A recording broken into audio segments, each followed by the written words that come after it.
Doctor Burt Goldman ने लिखा है कि हर बच्चा पैदाइशी जीनियस होता है।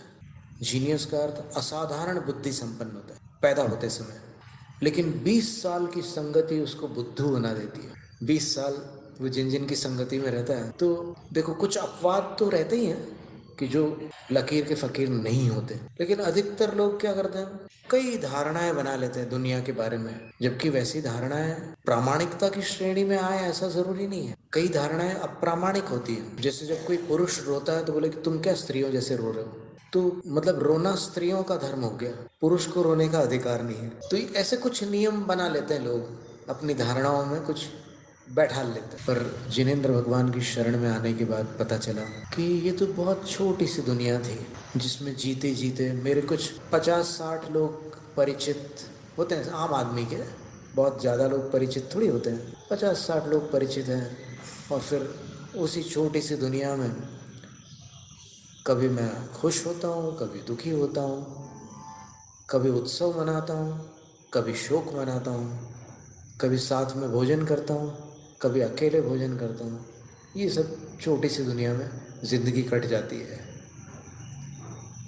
और ज़िंदगी कट जाती है तो फिर अंत में लगता है कि अरे क्या खोया, क्या पाया, कुछ समझ में ही नहीं आया, कैसे समय निकल गया पता ही नहीं चला। बीच बीच में कई बार स्वास्थ्य बिगड़ता है, कई बार मानसिकता बिगड़ती है, कभी क्रोध आता है, कभी अभिमान आता है, कभी छल कपट का भाव आता है, कभी लालच आता है, कभी हंसी आती है, कभी रोना आता है, कभी प्रीति होती है, कभी अप्रीति होती है, कभी ग्लानि होती है, कभी और किसी प्रकार की इच्छा होती है। बस इसी इसी में पूरा जीवन कट जाता है। फिर जो संस्कारवश मंदिर से संपर्क है तो उसमें भी भेदभाव हो गया है कि ये अपना मंदिर है, वो उनका है, और वो उनका है, ऐसा हो गया था। फिर हमारे यहाँ ऐसा चलता है, हमारे यहाँ ऐसा चलता है, हमारे यहाँ अभी वो हमारा जो शब्द है वो कितने दिनों का मेहमान है सोचो तो।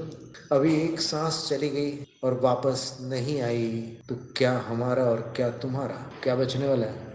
अगर अनुप्रेक्षा का प्रतिदिन स्मरण न किया जाए तो फिर अपन भूल जाते हैं कि दुनिया की सच्चाई क्या है और कुछ उल्टा सीधा करने लग जाते हैं।